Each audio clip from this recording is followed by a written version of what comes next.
Angkatan bersenjata Yaman mengumumkan serangan balasan mematikan oleh Amerika Serikat terhadap ibu kota Sanaa.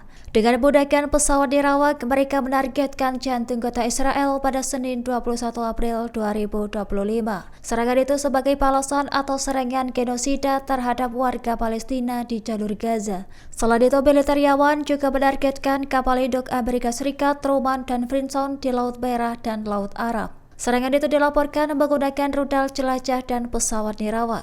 Sementara itu, Angkatan Bersenjata Yaman dan Houthi bekerja sama meningkatkan serangan terhadap Amerika Serikat dan Israel. Mereka berjanji akan melanjutkan operasi militer dengan intensitas yang lebih tinggi. Adapun ratusan serangan udara Amerika Serikat diklaim tidak akan menghentikan langkah mereka. Pemimpin Ansarullah Abdul Malik Al-Houthi menyatakan Amerika Serikat telah melakukan hampir 900 serangan udara terhadap Yaman.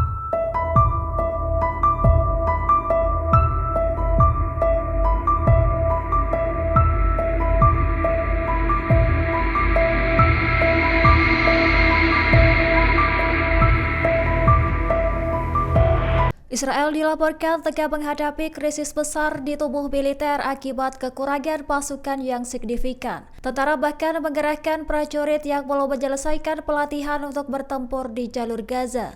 Langkah ini dilakukan di tengah meningkatnya aksi militer terhadap warga Palestina.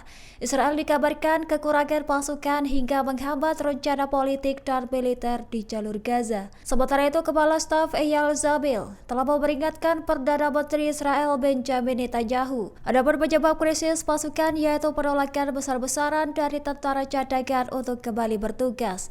Dilaporkan sekira 30 hingga 40% pasukan cadangan menolak untuk bergabung dengan alasan kelelahan dan penolakan terhadap perang berkepanjangan. Selain itu, komunitas Yahudi ultra-ortodoks tidak direkrut hingga memperparah krisis pasukan.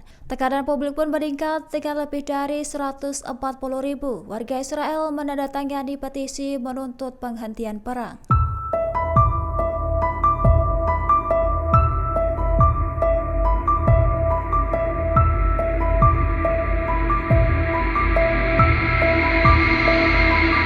Menteri Luar Negeri Israel Gideon Sa'ar membantah laporan bahwa negaranya telah merencanakan serangan militer terhadap fasilitas nuklir Iran. Dirinya menegaskan tidak ada keputusan resmi terkait hal tersebut di Forum Keamanan Israel. Pernyataan itu merespon laporan yang menyebutkan bahwa Presiden Amerika Serikat Donald Trump menolak usulan serangan bersama Israel.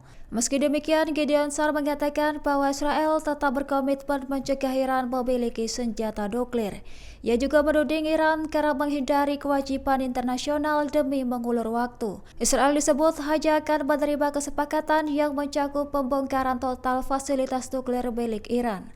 Pasalnya muncul laporan bahwa Israel mengusulkan skenario serangan termasuk operasi darat oleh pasukan komando dengan dukungan udara Amerika Serikat. Serangan itu disebut akan dilakukan dalam waktu dekat. Sementara itu, pejabat Israel mengisyaratkan kesediaan menyerang Iran secara terbatas meski tanpa dukungan penuh dari Amerika Serikat.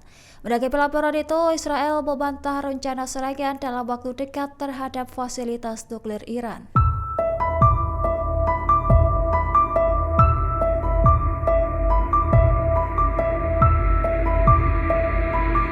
Perbedaan signifikan antara Hamas dan Israel terkait kondisi tentara perang terlihat begitu jelas. Menurut laporan otoritas penyiaran resmi Kanan, Israel disebut mengalami krisis pasukan perang. Militer Israel sampai harus melibatkan tentara yang belum menyelesaikan pelatihan penuh untuk ikut menggempur Gaza. Sejumlah tentara nekat dikirim ke Gaza tanpa menyelesaikan pelatihan militer, padahal hal itu sangat diperlukan. Sementara itu, di sisi lain, Hamas dikabarkan tengah sibuk merekrut 30.000 pejuang baru. Kabar itu disampaikan oleh media Arab Saudi Al-Hadad.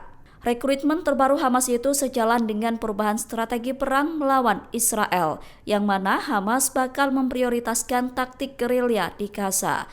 Menurut media Al-Hadad, saat ini Hamas tengah kesulitan soal stok persenjataan terutama drone dan roket jarak jauh.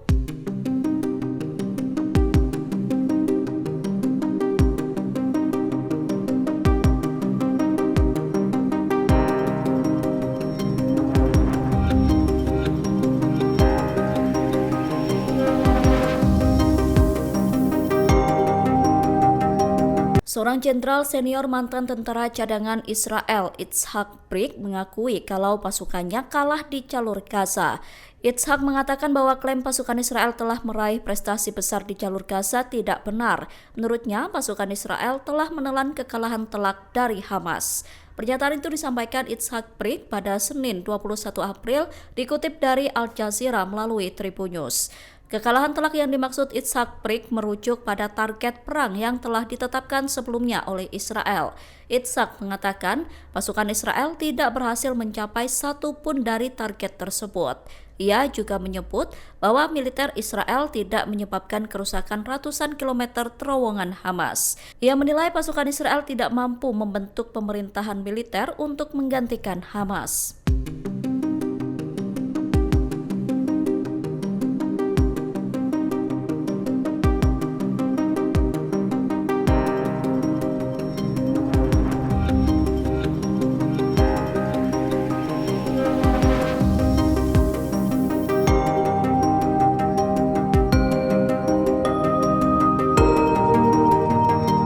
Download Tribun X sekarang, menghadirkan lokal menjadi Indonesia.